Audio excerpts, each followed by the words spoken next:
আসসালামু আলাইকুম। ওয়ালাইকুম আসসালাম। আমাদের নারায়ণপুরে এলাকা বেহাল অবস্থা দেখেন। এই রাস্তা দিয়ে ছোট ছোট বাচ্চা পড়াশোনা করতে যায়। তার জীবনে তো একটা স্বাধীন আছে, সে স্বাধীনটা দেখেন। 2-4 বছর 5 বছর 10 বছর পড়াশোনা করে সে স্বাধীন পায় না, এইভাবে অনেক খারাপ লাগে।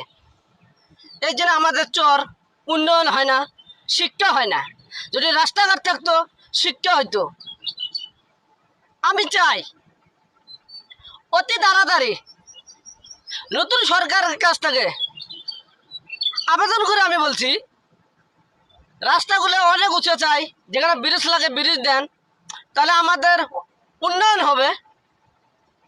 এটাই আমি আশা করি। এই দেখেন, রাস্তার